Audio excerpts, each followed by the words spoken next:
देश के खिलाड़ी जब कोई मेडल जीत कर आते हैं तो उनके साथ फोटो खिंचवाने वालों में सबसे पहले हमारे नेतागण होते हैं।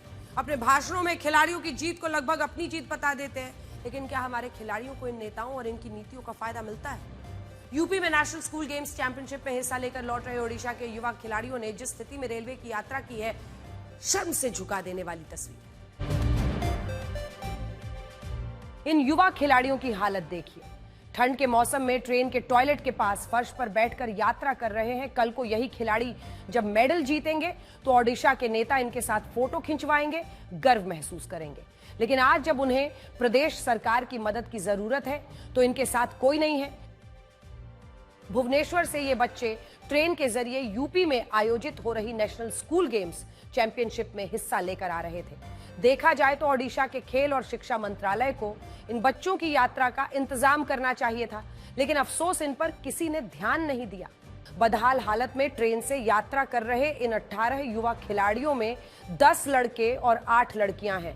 ये बच्चे कितने असुरक्षित स्थिति में अपने प्रदेश का नाम रोशन करने के लिए भेजे गए हैं, आप खुद देख सकते हैं। कुछ जब हुआ है, वायरल हुआ है, तो उसमें क्या फैक्ट है उसके बारे में तो कम से कम जानना पड़ेगा ना। उसके बारे में जानेंगे और ऐसा नहीं होगा, उसके लिए हम लोग काम करेंगे। इस वीडियो के सामने आने के बाद ओडिशा सरकार पर सवाल उठने लगे हैं। सोशल मीडिया पर ओडिशा सरकार की लापरवाही और खिलाड़ियों के प्रति उनका रवैया सवालों के घेरे में आ गया है। तमिलनाडु में तमिल और महाराष्ट्र में मराठी भाषा नहीं बोलने वालों के साथ मारपीट और अपमानित किए जाने की कई घटनाएं आती हैं। भाषा के नाम पर नफरत का ये वायरस अब दिल्ली पहुंच गया। यहां पर बीजेपी के एक पार्षद ने एक अफ्रीकी मूल के व्यक्ति को डांटते हुए हिंदी सीखने की धमकी दी। उससे कहा कि वो हिंदी सीखे, नहीं तो चला जाए। कैमरे पर एक्शन दिखाने के नाम पर कई बार हमारे नेता भावनाओं में बह जाते हैं। दिल्ली के पटपड़गंज की एक बीजेपी पार्षद रेणु चौधरी भी अपने पद के गुरूर में एक विदेशी फुटबॉलर को धमकाने पहुंच गई। अफ्रीकी मूल के उस व्यक्ति को धमकी देने वाला उनका वीडियो वायरल हो गया और ये वीडियो अब उनके लिए मुसीबत बन गया है। भाषा के नाम पर धमकाने वाला स्टाइल तमिलनाडु और महाराष्ट्र के उन बद दिमाग लोगों का है जो कभी तमिल तो कभी मराठी के नाम पर हिंदी भाषियों को मारते पीटते हैं और देश को भाषा के नाम पर बांटने की कोशिश करते हैं। दिल्ली में हिंदी भाषा को लेकर धमकाने का मामला सामने आया तो बवाल मच गया। रेणु चौधरी को दिल्ली बीजेपी दफ्तर तलब किया गया और उसके बाद उनका ये बयान आया। उनके कहने का भाव बिल्कुल गलत था और उनको हमने कल ही अपनी तरफ से बता दिया था और आज उन्होंने एक खेद भी व्यक्त किया। एक वीडियो उन्होंने डाला है सोशल मीडिया पे कि उनकी भाषा शैली को लेकर जो चीज़ें निकली हैं। किसी व्यक्ति को स्थानीय भाषा सीखने के लिए आराम से भी कहा जा सकता है, लेकिन रेणु चौधरी ने ऐसा नहीं किया और इसी वजह से सोशल मीडिया पर वो वायरल हो गई है और अब उनसे जवाब देते नहीं बन रहा है। Call of duty and battlefield 6 जैसे धमाकेदार वीडियो गेम बनाने वाले गेम डिजाइनर विंस जैम्पेला की सड़क दुर्घटना में मौत हो गई। गेमर्स इनके बारे में जरूर जानते होंगे, जो इनको नहीं जानते उनको बता दें कि विंस ने साल 2011 में कॉल ऑफ ड्यूटी जैसा गेम बनाया था।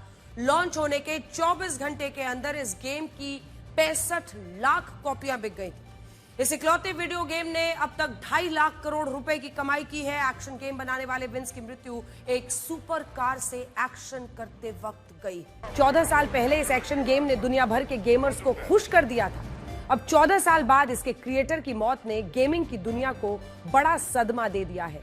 55 साल के गेम डिजाइनर विंस जैम्पेला की अमेरिका के लॉस एंजलिस में एक रोड एक्सीडेंट में मौत हो गई। इस हादसे का भयानक वीडियो सामने आया है। वीडियो में कुछ लोग लाल रंग की फरारी चला रहे विंस को कैमरे से शूट करते हुए दिखे।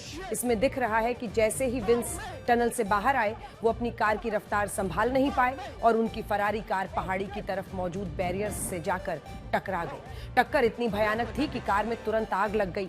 कैमरे से शूट कर रहे युवक दुर्घटनाग्रस्त कार की तरफ दौड़े और उन्होंने गंभीर रूप से घायल विंस को तुरंत कार से बाहर निकाला, लेकिन तब तक बहुत देर हो गई थी।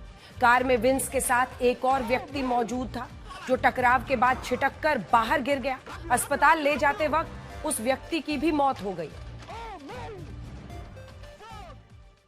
हमारे देश में पंचायतों की जिम्मेदारी है कि वो समाज को एकजुट रखें, आपसी विवादों का सबकी राजी खुशी से निपटाएं, लेकिन राजस्थान के जालौर में महिलाओं पर एक खास प्रतिबंध लगाने का फरमान जारी किया। 24 से ज्यादा जो जालौर में है, वहां 24 से ज्यादा गांव की महिलाओं पर स्मार्टफोन के इस्तेमाल की ही पाबंदी लगा दी गई है, सिर्फ औरतों पर।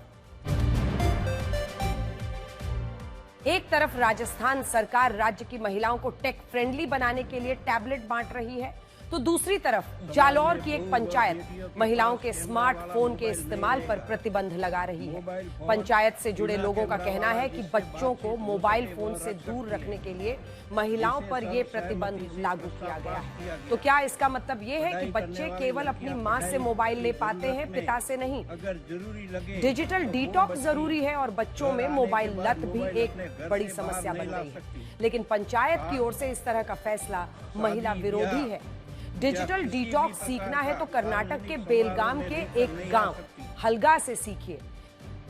इस गांव की पंचायत ने तय किया है कि गांव में रोज शाम को 7 बजे से 9 बजे तक ना टीवी चलेगा और ना मोबाइल फोन इस्तेमाल किया जाएगा। केवल पढ़ाई होगी और लोगों के साथ बैठ की चलेगी। मतलब ये है कि बच्चों के साथ साथ गांव की हर महिला और हर पुरुष रोजाना शाम को 7 से 9 खुद को डिजिटल डिटॉक्स पर रखेंगे। बच्चे पढ़ाई करेंगे और बाकी लोग एक दूसरे से बातचीत करेंगे, जिससे पारिवारिक और सामाजिक ताना बाना मजबूत होगा। जालौर की पंचायत को बेलगाम के हलगा गांव की पंचायत से सीखना चाहिए, जिसमें नियम सबके लिए एक समान रखे गए हैं। प्रतिबंध को लेकर महिलाओं और पुरुषों को अलग अलग नजरिए से नहीं देखा गया है।